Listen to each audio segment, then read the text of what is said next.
বিশ্ব নবী সাল্লাল্লাহু আলাইহি ওয়াসাল্লাম যখন তালহার বাড়িতে গেছেন, মনে আছে তো আপনাদের?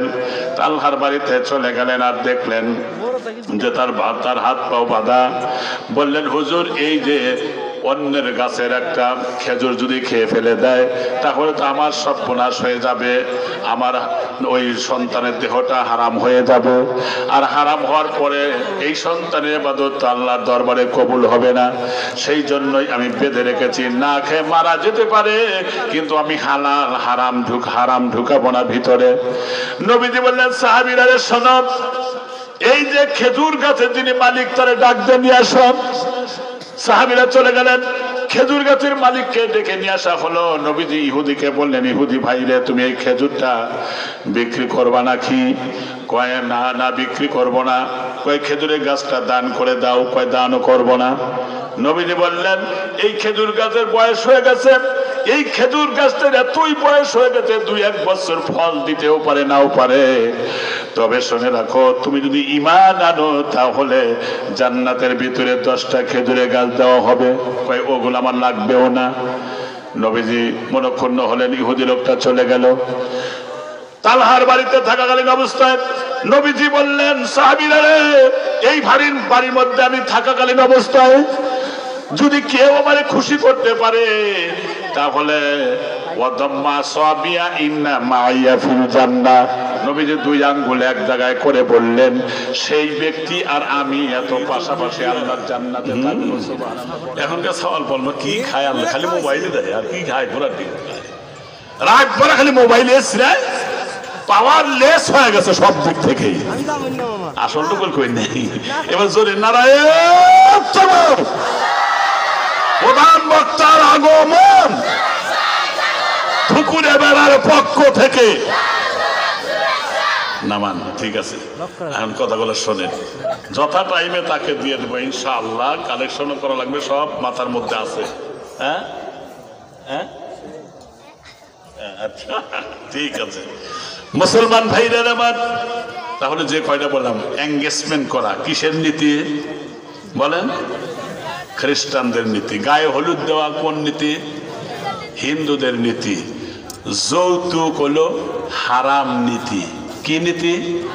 কন্যার বাপের কাছ থেকে টাকা পয়সা যৌতুক আদায় করা আর মানুষের গু খাওয়া সমানই অপরাধ। কুত্তার গোস্ত খাওয়া যেমন অপরাধ, মানুষের পায়খানা খাওয়া যেমন অপরাধ, কন্যার বাপের কাছ থেকে যৌতুক দাবি করে আদায় করা তার চেয়ে বেশি অপরাধ।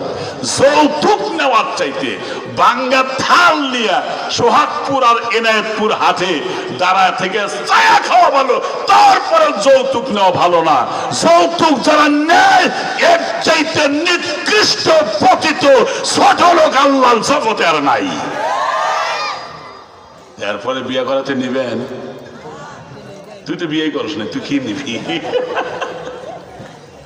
ভাইরে, দুঃখ লাগে। মুসলমান নাম, কিন্তু কাম আমাদের হলো বিধর্মীদের, ঠিক কিনা? এই জন্য তো মুসলমানদের আজকে এই দশা।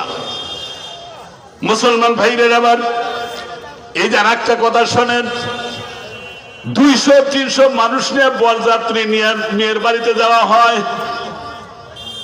অলিমা করা যায়, অলিমা মানে ছেলের বাড়িতে হবে, অলিমা অনুষ্ঠান করেন ছেলের বাড়িতে।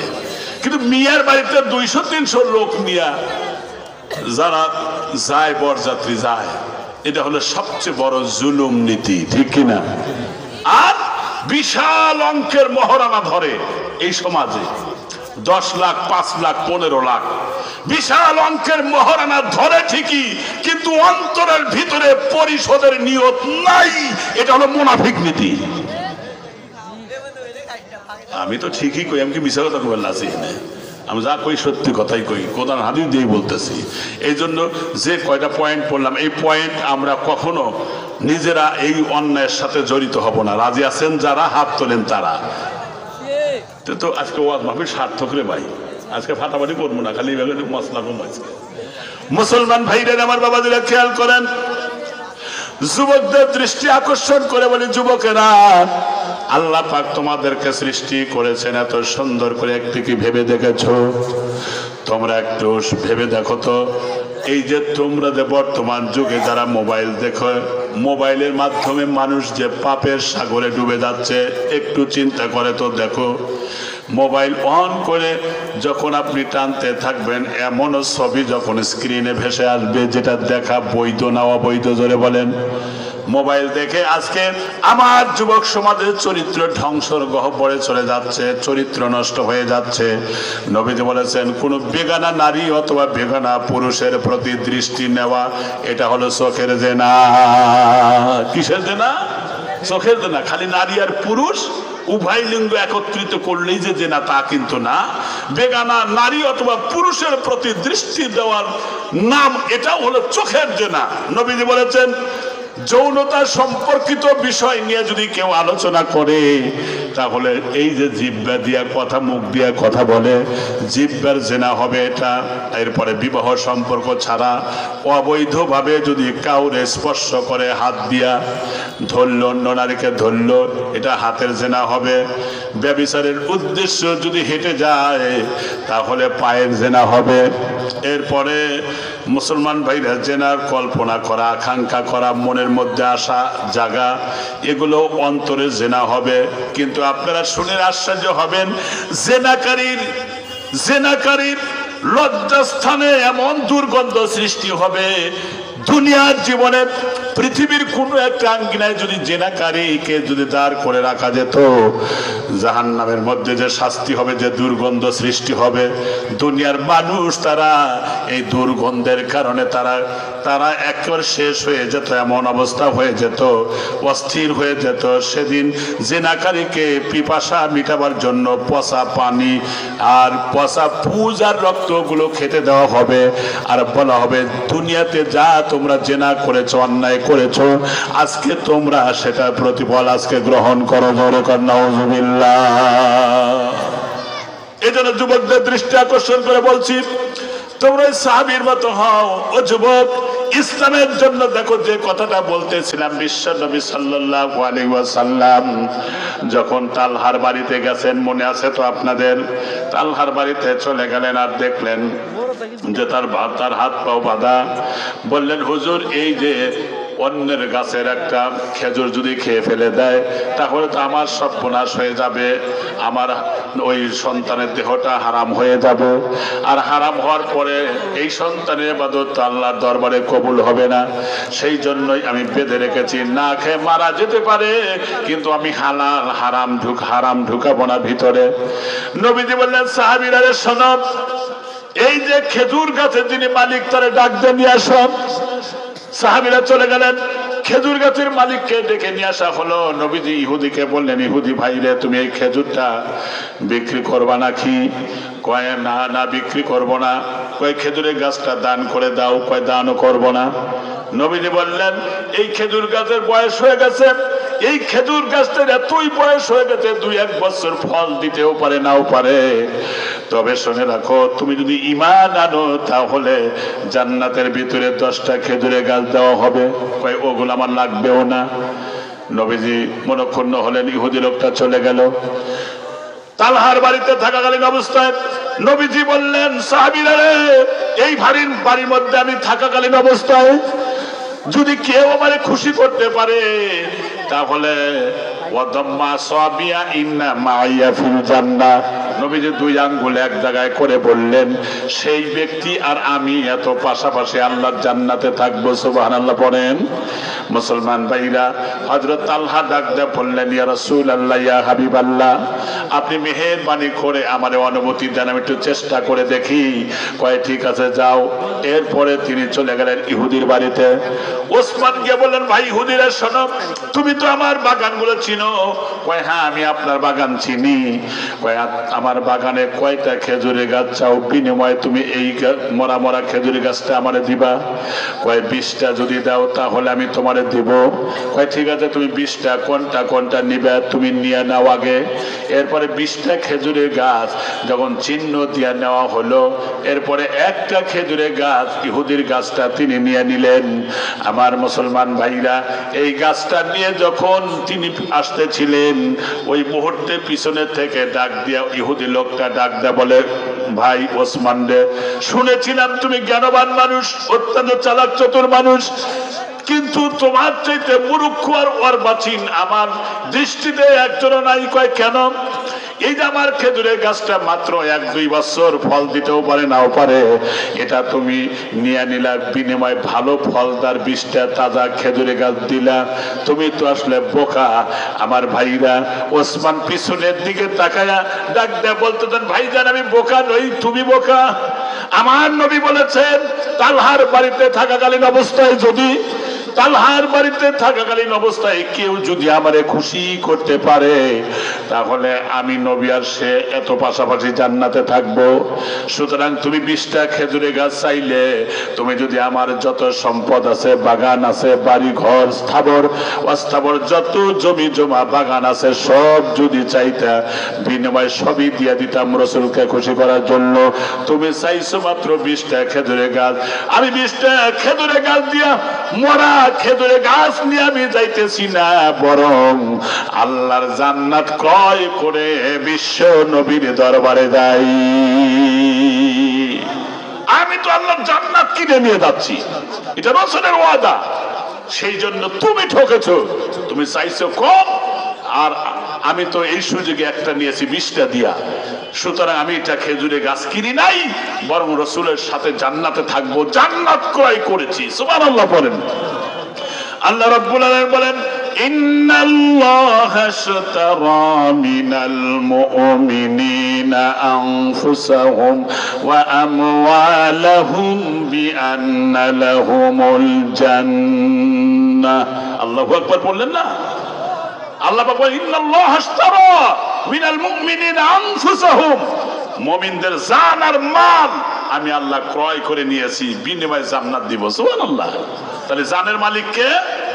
মালের মালিক যখন চাবো তখন আল্লাহ, তো আল্লাহ রাস্তায় চাইলে দেওয়া লাগবে না, একটু বইলে নি আর একটু বলে নি। সম্মানিত ভাইরা, রাসূলের ঘরে যখন তালহার বাড়িতে ঢুকলেন, ওসমান রাদিয়াল্লাহু তাআলা আনহু মুস্কি হাসি দিয়ে বললেন, হুজুর 20টা খেজুরের গাছ দিয়া আমি ইহুদির একটা খেজুরের গাছ নিছি, এটা আমি তালহার সন্তানের জন্য আমি একবারে দিয়ে দিলাম। সুবহানাল্লাহ বলেন। দিয়ে দিলেন। হযরত তালহা তখন একটু আওয়াজ দিয়ে বললেন, আমি এই ওসমানের ঋণ আমি কি দিয়ে শোধ করব? আমার তো ঋণ শোধ করার ক্ষমতা নাই। তখন আল্লাহর রাসূলের সাহাবী ওসমান জিন্নুরাইন বললেন, ভাই তালহা, তোমাকে এটা ঋণ মুক্ত শোধ দিতে হবে না, বরং যেদিন তুমি আল্লাহর রাসূলের হাত ধরে জান্নাতে চলে যাবা, অন্তত ওই কঠিন বিপদের দিনে আমি ওসমানের নাম ধরে ডাক দিয়ে তোমাদের সাথে রাসূলের সাথে জান্নাতে নিয়ে যাইও। সুবহানাল্লাহ বলে কও। তাদের প্রত্যেকটি চেতনা ছিল জান্নাতমুখী চেতনা, আর আজকে আমাদের চেতনা খালি গুনাহ করার চেতনা। কথা ঠিক কিনা? একটু ভয় করেন আল্লাহরে ভাইরে, বলছি আল্লাহকে ভয় করেন। এই যৌবন চিরদিন ধরে রাখতে পারবেন না, আজ আছি কাল নাই। মানুষ যখন মারা যাবে, মারা যাওয়ার 3 দিন পরের হাতের নখগুলো খসে খসে পড়ে যাবে আলটিমেটলি, ঠিক না মুসলমান ভাইরা? এবার 3 দিন পরে হাতের নখ পড়ে যাবে, 4 দিন পরে চুল আর শরীরের পশমগুলো পড়ে যাবে, 5 দিন পরে মগজ দিয়া সব বিগলিত হয়ে নাক দিয়া মুখ দিয়া মগজগুলো বের হবে, 6 দিন পর পেটের ভিতরে যা আছে সব পচে বের হয়ে যাবে, 7 দিন পরে শুধুমাত্র হাড্ডি ছাড়া আর কিছুই থাকবে না। অথচ এত অহংকার কার জন্য করেন? ঠিক কিনা ধরে বলেন? কয়টা টাকা হলে অহংকারে বাঁচে না, আবার অনেকে অহংকারে ঠেলায় কয় যে খেলা হবে। কিসের এত অহংকার? কোন আল্লাহ অহংকারীকে পছন্দ করে না, ঠিক কিনা? অহংকার এটা মুসলিমের কাজ নয়। অহংকার করা ইহুদি খ্রিস্টানরা যারা অহংকার করে দাম্ভিকতা দেখাচ্ছে। আজকে ফিলিস্তিনের জমিনকে দেখেন, যারা মানবতার ফেরিওয়ালা, যারা গণতন্ত্রের ফেরিওয়ালা বলে দাবি করে তারা, কিন্তু যারা বলে জীব হত্যা মহাপাপ, পর ধর্মের প্রতি সহনশীল আচরণ করতে হবে, এই কথা বলেছিল গৌতম বুদ্ধ। কিন্তু এই গৌতম বুদ্ধ যদি বেঁচে থাকতো, তাহলে মিয়ানমারের মুসলমানদেরকে মারার অবস্থা দেখে তিনি আত্মহত্যা করতেন। কারণ গৌতম বুদ্ধ ছিল হলো বৌদ্ধ, আর মিয়ানমারে ওরাও বৌদ্ধ, মুসলমানদেরকে 10 জন 12 জনকে মাটির তলে পুঁতে রেখেছে, জীবন্ত মানুষ হত্যা করেছে। শুধু তাই না, এদেরকে 10 জন 12 জনকে একসাথে আটির মতো বেঁধে রেখে তারপরে কেরোসিন ঢেলে দিয়া জীবন্ত মানুষকে পুড়িয়ে মেরেছে।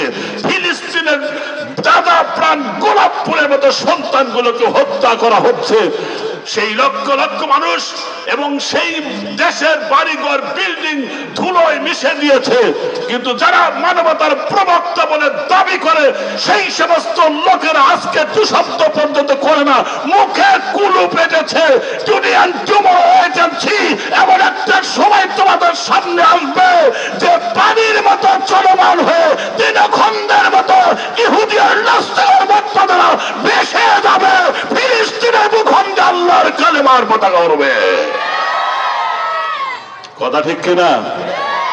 কিন্তু যেই জিনিসটার দাবি সেটা হলো ঈমান, আমাদের সেই ঈমানটা আজকে নাই। ঠিক কিনা? বড় খারাপ লাগে রে ভাই, বড় খারাপ লাগে। সাহাবীদের জীবন দেখেন আপনি। হযরত আবু বকরের মতো মানুষ, তিনি গাছের দিকে তাকায়া কাঁদতেন আর বলতেন, ইয়া লাইতানি কুনতু শাজার, যদি আমি এই গাছের পাতা হতাম, বোটাচ্যুত হয়ে পড়ে যেত, হয় পশু পাখি খেয়ে ফেলতো আর না হয়তো জ্বালানি কাজে ব্যবহার হইতো, আমার হিসাব লাগতো না। অথচ তিনি রাসূলের উম্মতের মধ্যে প্রথম মানুষ এবং তিনি হলো সবচেয়ে দামি মানুষ। সেই আবু বকর 10 জন জান্নাতের টিকিট পেয়েছিলেন, তার মধ্যে তিনি 1 নম্বরে। সেই যদি পরকালের ভয় তার মধ্যে এত থাকে, আমাদের ভয় কোথায়? মুসলমান ভাইরা আমার কথাটা ভালো করে বুঝবেন। অন্য একটি আয়াতে সূরা নাবার ভিতরে আল্লাহ পাক বলে দিলেন, ইয়া লাইতানি কুনতু তুরাবা। আল্লাহু আকবার বললেন না? আল্লাহু আকবার পড়লে পরে জীবনে সগীরা গুনাহ মাফ, পরকালে নেকির পাল্লা হবে ভারী, বরাদ্দ হবে জান্নাতে বাড়ি। সুবহানাল্লাহ, সুবহানাল্লাহ। কুনতু তুরাবা, যদি আমি মাটি হয়ে যেতাম তাহলে আমার হিসাব লাগতো না।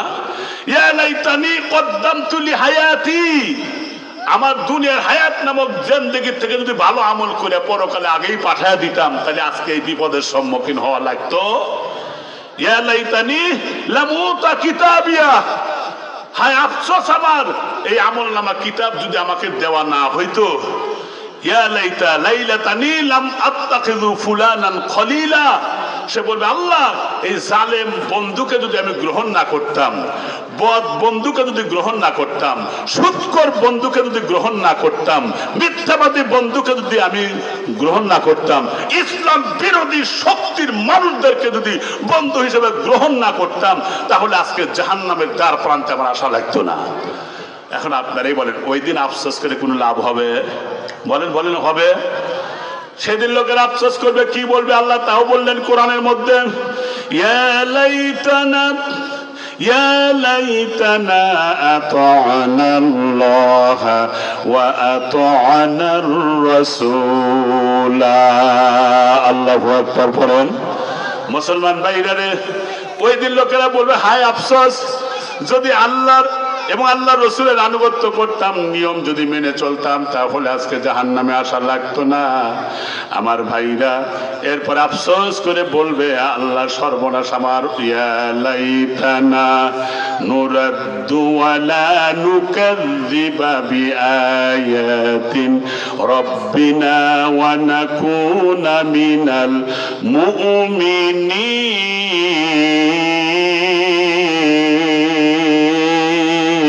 আল্লাহু আকবার। তারা কি বলবে আফসোস করে? যে যদি আমরা আল্লাহকে মিথ্যা প্রতিপন্ন না করতাম, যদি ওলামায়ে কেরাম দিনদারের সাথে যদি আমরা সম্পর্ক রাখতে পারতাম, দুনিয়াতে পাঠানো সেই গুনার পরিবর্তে যদি নেকি পাঠায় দিতাম, প্রকৃত পক্ষে যদি মুমিন হতাম, তাহলে আজকে মিথ্যাবাদী না হয় মুমিন হতাম, তাহলে আজকে আমাকে জাহান্নামের আগুনে আসা লাগতো না। এখন আপনারাই বলেন, ওই দিন কি এই আফসোস করে আমার আপনার জন্য কোনো কাজে লাগবে? জোরে বলে লাগবে?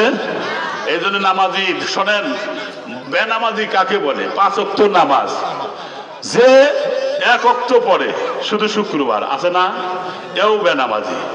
যে 5 ওয়াক্তর কাছে 4 ওয়াক্ত পড়ে এও বেনামাজি, 3 ওয়াক্ত পরে 2 ওয়াক্ত পরে 4 ওয়াক্ত পরে এটাও বেনামাজি। নামাজি হলো তারা 5 ওয়াক্ত নামাজ আল্লাহ ফরজ করেছেন, 5 ওয়াক্ত নামাজ গুরুত্বের সাথে আদায় করা, এটা হলো নামাজি, ঠিক কিনা? সেই সাথে বেনামাজি ব্যক্তির জন্য মৃত্যুর সময় ভয়ঙ্কর 3টা শাস্তি হবে। কয়টা?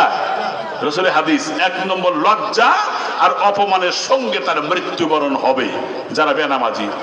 2 নম্বর এমন পিপাসার্ত অবস্থায় মৃত্যু হবে, মহাসাগর পরিমাণ পানি এনেও দিলে এ পানি যেন সব যেন পান করবে এমন পিপাসা তার লেগে যাবে মৃত্যুর সময়। 3 নম্বর আমার ভাইরা, এরপরে ক্ষুধার্ত অবস্থায় সেই ব্যক্তি দুনিয়ায় থেকে বিদায় হয়ে যাবে। মুসলমান ভাইরা আমার, এই জন্য শুধু মসজিদে মাহফিল করি, শুধু দান খয়রাত করি, এর কারণেই বোধহয় জান্নাতে যাব এমনটি না। এই জন্য আমি এই কথাগুলো যা বলতেছি আমার ভাইরা, মা বোনদের দৃষ্টি আকর্ষণ করে বলছি, খুব ভালো করে খেয়াল করেন কথাগুলো। কারণ আজকে সমাজে দেখা যায় মায়ের কথা সন্তান মানে না, বাবার কথা সন্তান শোনে না। কারণ আমরা যারা গার্জিয়ান, আমরা যারা বাবা, আমরা আল্লাহর কথাকে লঙ্ঘন করি, এই জন্য আমার সন্তানগুলো আমাদের কথা লঙ্ঘন করে, ঠিক কিনা করে বলেন? বিশ্বনবীর জীবনে দেখলাম মুহাম্মদুর রাসূলুল্লাহ সাল্লাল্লাহু আলাইহি ওয়াসাল্লাম যখন একবার খাদিজাকে ডাক দেয়, বলেন খাদিজা আমি দারুণ ভয় পেয়ে গেছি। ভয় কেন স্বামী আমার, কেন ভয় পেলেন? ডাক দেয় বলতেছেন ভয় পাওয়ার একটা কারণ হলো ইদানিং আমি দেখি ডান দিকে তাকাই একটা মানুষকে দেখা যায় আমার দিকে তাকিয়ে আছে, বাম দিকে তাকাই সে আমার দিকে তাকিয়ে আছে, সামনে পিছনে উপরে নিচে সব জায়গায় তাকে দেখতে থাকি, এমন সময় ভয় পেয়ে গেছি। ডাক দেয় বলেন দেখেন তো এখন দেখা যায় নাকি? এবার নবীজি বললেন হ্যাঁ দেখা যায়, ডাইনে দেখা যায়। তুমি কি দেখছো? কয় আমি দেখতেছি না। আমি দেখতেছি। বামে তাকান তো। নবী বামে তাকালেন, বামেও দেখা যায়, পিছনে সামনে উপরে নিচে সব জায়গায় দেখা যায়। খাদিজা পরীক্ষা করবার জন্য ডাক দেয় বললেন ইয়া রাসূলুল্লাহ, ইয়া হাবিবাল্লাহ, প্রাণের স্বামী আমার, আপনি এবার আমার কোলের মধ্যে একটু বসেন। খাদিজার কোলের মধ্যে নবীজি বসলেন। এবার খাদিজা মাথার উপরে কাপড়টা সরিয়ে ফেললেন, মানে সতর খুললেন। মেয়েদের মাথার চুল থেকে পায়ের তালু পর্যন্ত সতর, সুতরাং তিনি মাথার চুল খুলে ফেললেন আর নবীকে কোলের মধ্যে বসালেন। এই দৃশ্য করার এই কাজটা করার পরে খাদিজা ডাক দেয়া বললেন দেখেন তো এখন দেখা যায় নাকি? আল্লাহ রসুল ডানে তাকায়, দেখা যায় না, বামেও নাই, সামনেও নাই, পিছনেও নাই, কোনো জায়গায় নাই, এখন কোনো জায়গায় দেখা যায় না। খাদিজা ডাক দেয়া বললেন ইয়া রাসূলুল্লাহ, ইয়া হাবিবাল্লাহ, এইবার আপনি আমার কোলের মধ্যে থেকে ওঠেন। এরপরে তিনি কোলের মধ্যে থেকে উঠলেন। খাদিজা আবার মাথার উপরে কাপড়টা এইভাবে ঢাকলেন, সতর করলেন। ডাক দেয়া বললেন এখন দেখা যায় নাকি? কয় হ্যাঁ এখন দেখা যায়।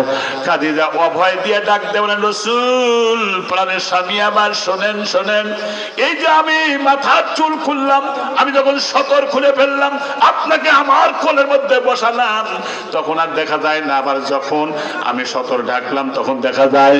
তার মানে নিঃসন্দেহে নিঃসংকোচে অকুণ্ঠ চিত্তে আমি বলতে পারি অবশ্যই এটা ভয়ের কোনো কারণ নাই, এটা আল্লাহ পাকের রহমতের ফেরেশতা। আল্লাহু আকবার বলেন। তার মানে সতর ঢাকা থাকলে সেই ঘরে আল্লাহর রহমত আসে, সেই বাড়িতে আল্লাহর রহমত আসে। আজকে রহমত আসে যে কারণে, আজকে রহমত আসে যেই কারণে, যেই ঘরে কোরআন শরীফ তেলাওয়াত হয়, আমল হয়, সেই ঘরে 70 থেকে 72টা রহমত আসে।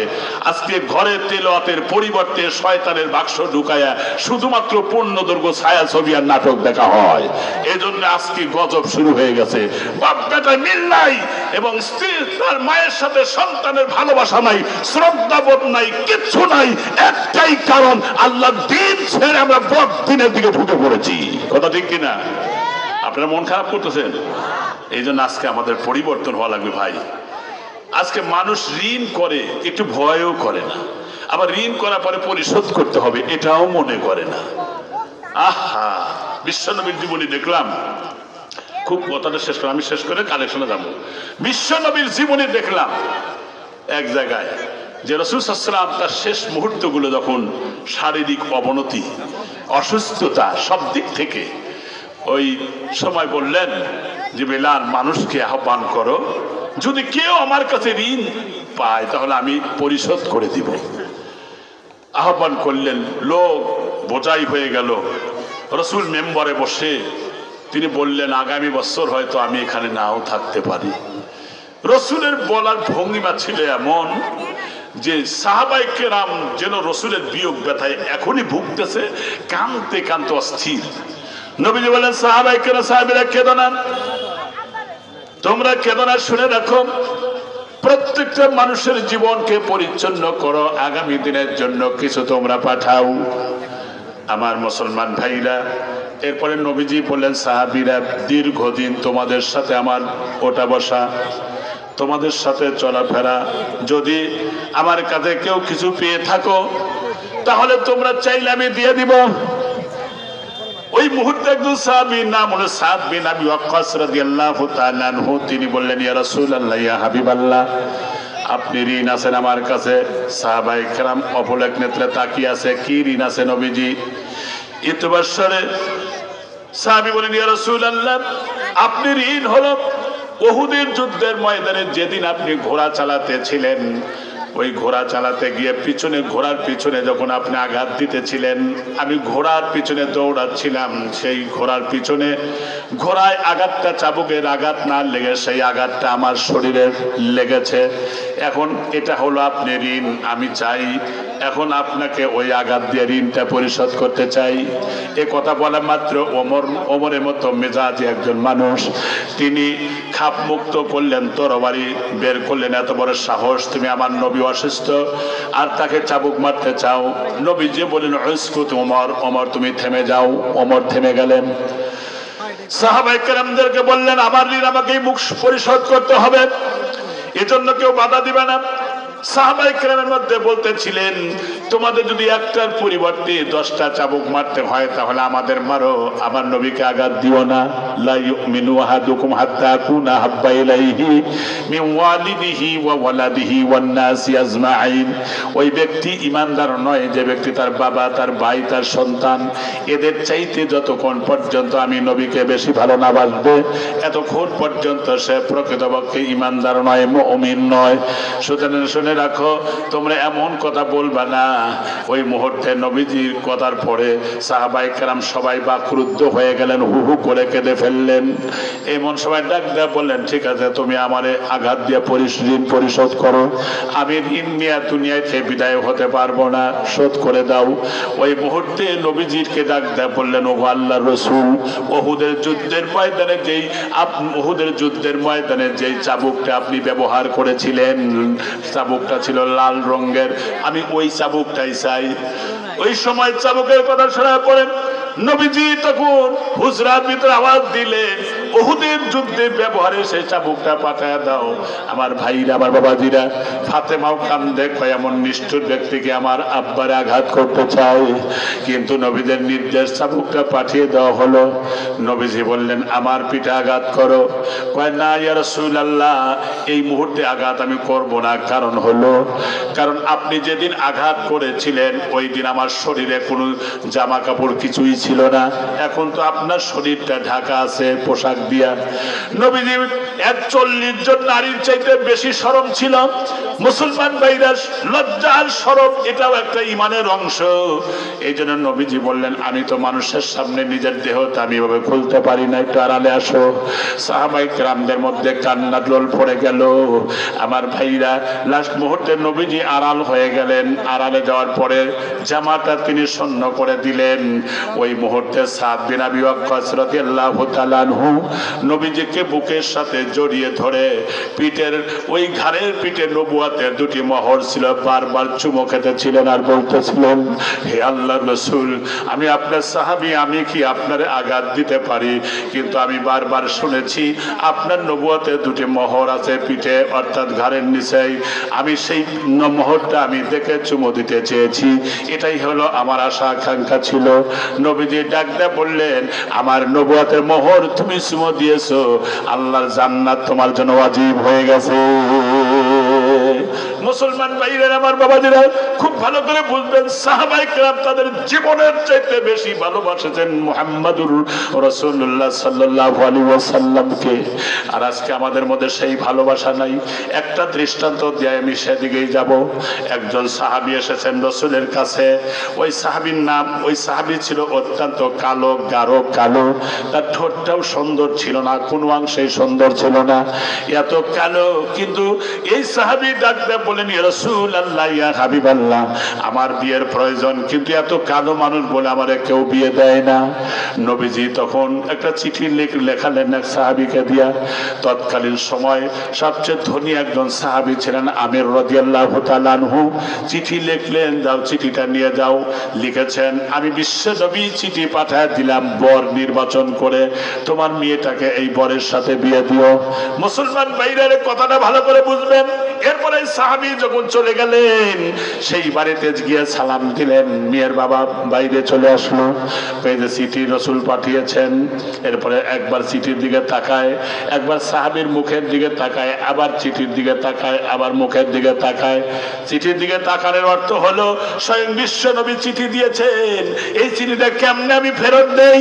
আবার চেহারার দিকে তাকায় আর চিন্তা করে, এত কালো মানুষের সাথে আমার মেয়েটা বিয়ে দিয়ে জীবনটা নষ্ট করতে পারি না। এইভাবে বারবার তাকাচ্ছিলেন। দৃশ্যটা ঘরের মধ্যে মেয়ে দেখতেছিল।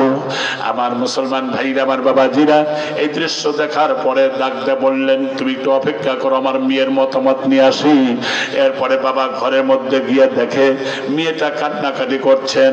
বাবা মনে করলো এই লোকটার সাথে বিয়ে দিব বলে হয়তো কাঁদতেছে, কিন্তু ওই মুহূর্তে তিনি বললেন, না মা, কেঁদো না, আমি এত কালো কুৎসিত মানুষের সাথে তোমাকে বিয়ে দিয়ে তোমার জীবনটা নষ্ট করব না। মেয়েটা ডাক ডাকায়, বাবা আমি তো এই জন্য কাঁদতেছি না। তাহলে কেন কাঁদো? আমি কাঁদতেছি এই জন্য, স্বয়ং আল্লাহ রসুল আমার জন্য বর নির্বাচন করেছেন। রসুলের এই পাঠানো বরকে যদি ফিরিয়ে দিয়ে দেন, তাহলে রসুলের ভালোবাসাকে প্রত্যাখ্যান করা হবে, এটা তো ইমানের ঘাটতি হবে। সেই জন্য এটা সম্ভবই না। রসুল তো আমাদের ইমানের অংশ, রসুলকে ভালোবাসা আমাদের দায়িত্ব, এটা ইমানের দাবি। সেই জন্য বাবা আমি রাজি আছি। আমার ভাইরা মেয়েটা রাজি হওয়ার পরে বাইরে এসে বললেন, অপেক্ষা করো, তুমি আজকে বাসর করবে। লোকটা এবার সেই কালো সাহাবী বা তার মনের মধ্যে কল্পনায় আঁকতে ছিল আজকে আমার বাসর রাত। তারপরে ধনী মানুষের মেয়ের সুন্দরী একজন নারী, খুব আনন্দের সাথে তিনি ভাবতেছিলেন। ইত্যবসরে কিছু টাকা দিয়ে, পয়সা দিয়ে পাঠিয়ে দিলেন, যাও আজকে বাসর করবে, বাজারঘাট করো। এবার এই সাহাবী যখন বাজারঘাট করলেন, আজকে বাসর হবে, মনের মধ্যে কত কল্পনা লাঙ্গিনা, এত ভালো লাগতেছিল। এমন সময় কে যেন আওয়াজ করে বলতেছিল, আল্লাহর রাসূল জিহাদের ময়দানে আহ্বান করেছে। নবীজি বলেছেন, আদুহা কাআদ্দিস সামাওয়াতি ওয়াল আরদ। আল্লাহু আকবার। যেই জান্নাতের বিশালতা সম্পর্কে নবীজি বলেছেন, আদুহা কাআদ্দিস সামাওয়াতি ওয়াল আরদ, আকাশ আর জমিন সমতুল্য বিশাল বিস্তীর্ণ জান্নাতের অধিকারী হয়ে যাবে এই যুদ্ধের ময়দানে শহীদ হয়ে। ওই মুহূর্তে সাহাবী চিন্তা করলেন, হ্যাঁ হ্যাঁ নবীর আহ্বান হয়েছে। দোকানদারদেরকে বললেন, দোকানদার আমি যা যা সদাই নিয়েছিলাম ফেরত নিয়ে নেন। এগুলো ফেরত দেওয়া হলো। এরপরে ফেরত দেওয়ার পরে তিনি এবার বললেন, আমার একটা তরবারি দেন। তরবারি দেওয়া হলো, যুদ্ধের ময়দানে চলে গেছে। মুসলমান ভাইরা রে, ওই মুহূর্তে যুদ্ধের ময়দানে যুদ্ধ শুরু হয়ে গেছে। ওই সাহাবী তখন যুদ্ধের ময়দানে গিয়ে আহত হয়ে গেলেন। আহত হয়ে এক পর্যায়ে জমিনে পড়ে গেল, রক্ত ঝরতে ঝরতে ঝরতে ঝরতে, কণ্ঠে আর আওয়াজ নাই, ক্ষীণ কণ্ঠ। সাহাবীরা তখন খুঁজতেছিলেন কে কোন জায়গায় পড়ে আছে, কিন্তু আওয়াজ দেয়। আল্লাহ রাসূল ডাক দেয়, বলেন, আমার সেই সাদে সালমি বিয়ে করার জন্য গেছে, তার খবরটা কি?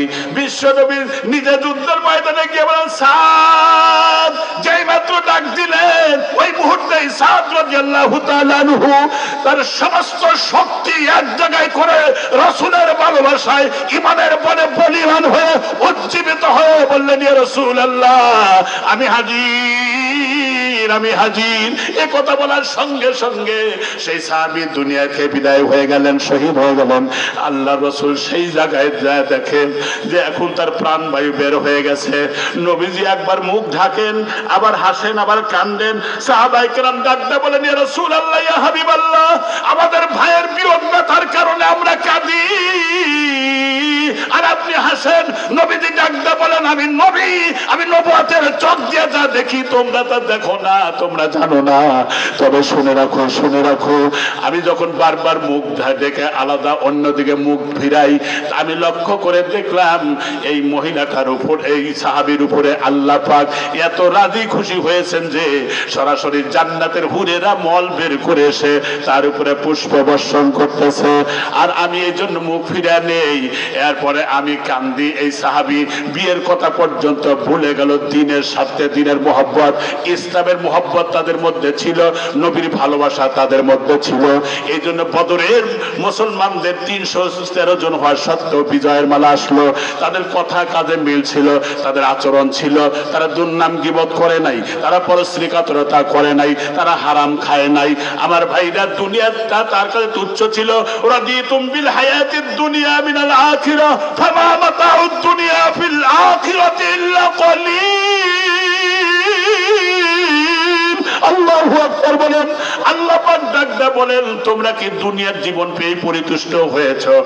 পরকালের জীবনটাকে তোমরা প্রাধান্য না দিয়ে, আখিরাতকে প্রাধান্য না দিয়ে দুনিয়াকে প্রাধান্য দিচ্ছ। এই জন্য পরকালে বড় বিপদ হয়ে যাবে। এই জন্য নবীজি বলেছেন আস-সাকিউ হাবিবুল্লাহ, যারা দান করে তারা আল্লাহর বন্ধু।